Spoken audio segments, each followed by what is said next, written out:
Një stuhi breshëri e cila zgjati 20 minuta bëri që puna e një viti e 400 fermerëve të 3 fshatrave Gjergës, Selit dhe Kapaj në Mallakastër të shkojë dëm.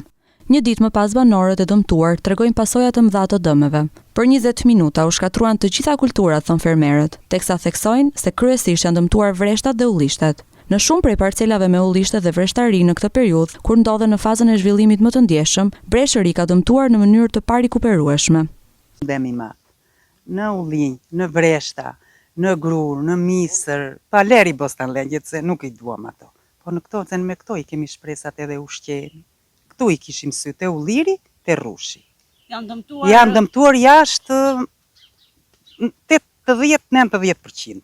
Pra, me sa duket prodhimi si vjetëm është... Po, është shumë i dëmtuar, jo, nuk ka prodhim që të marim, jo. Në ora 12:02 kaloi një stuhi breshëri dhe ka bërë dëm shumë të madh, duke shikojtur edhe vreshtin, janë 2 lymë vresh këtu, shikoj rrushin në bërdhe, edhe ka përfshirë 3 copë fshatrash. Mbas të dhëna që kam Selit, Kapaj, Gjergës. Po, jo vetëm vreshti, po, misër, grur, ullinj. Me është dëmtuar 400 ranj ullinj. 130 rënja është vetëm kjo parcel këtu, 5 lymë. Kam edhe 5 lymë vesht pak më këtu.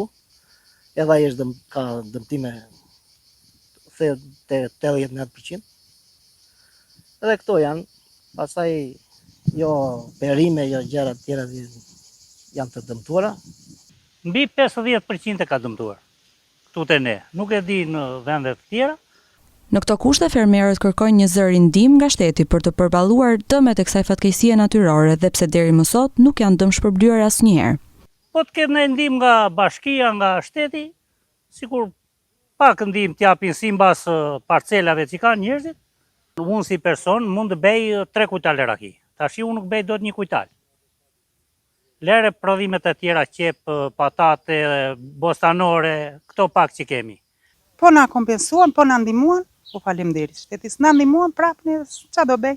Stuhia e breshërit nuk kurseu asnjë kulturë të mbjellë, përfshirë qep, patate, misër, grur, duke u shkaktuar fermerëve humbje të mëdha financiare.